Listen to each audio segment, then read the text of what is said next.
à vous, demeurez dans la ville jusqu'à ce que vous soyez revêtus d'une puissance venue d'en haut, après l'ascension, pour attendre et hâter la venue de l'Esprit Saint, promis par le ressuscité.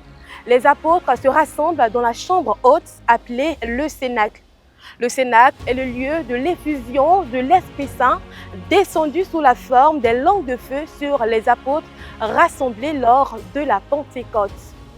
À l'instar du temps de l'Avent pour préparer la Noël et du temps de Carême pour la résurrection du Christ, il est important d'observer à l'image des apôtres un temps de recueillement pour recevoir l'Esprit Saint.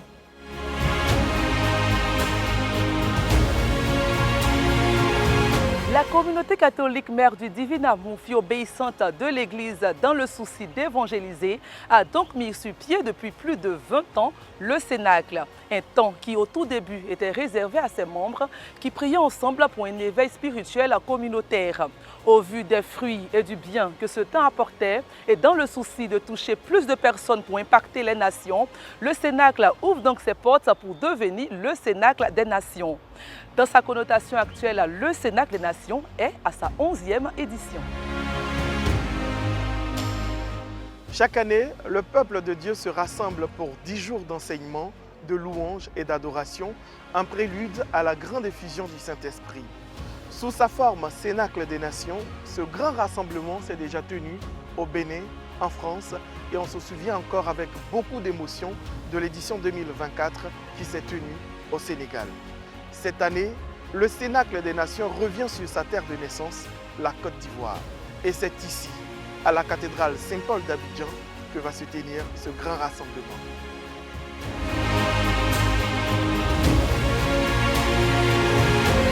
La cathédrale Saint-Paul est un monument iconique de la ville d'Abidjan, deuxième plus grande cathédrale d'Afrique.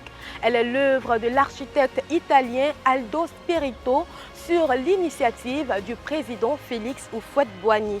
La première pierre a été bénie le 11 mai 1980 par le pape Jean-Paul II à l'occasion de sa première visite pastorale en Côte d'Ivoire. Il reviendra consacrer l'édifice achevé le 10 août 1985 lors de sa deuxième visite dans le pays. C'est un bâtiment de 4200 mètres carrés de forme triangulaire avec une capacité d'accueil de 4500 places assises et 1500 places debout. Sa forme triangulaire fait référence à la Sainte Trinité, le Père, le Fils et le Saint-Esprit.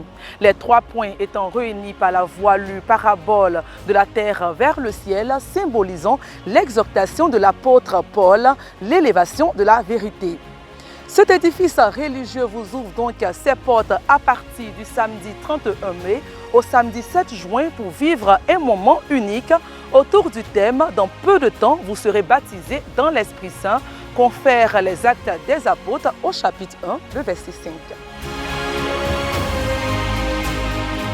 Le frère Jean-Emmanuel Clément Akobé, le père Yves Kissi, le frère Mathias Marie Esso, la sœur Myriam Delagneau Pascal, tous de la Côte d'Ivoire, le père Jean-Michel Tour de la France, le père Serge Fallet du Burkina Faso, le frère Cyril John de l'Inde, la sœur Stella Marie Larocque du Canada. Voici les principaux prédicateurs de ce Cénacle des Nations 2025.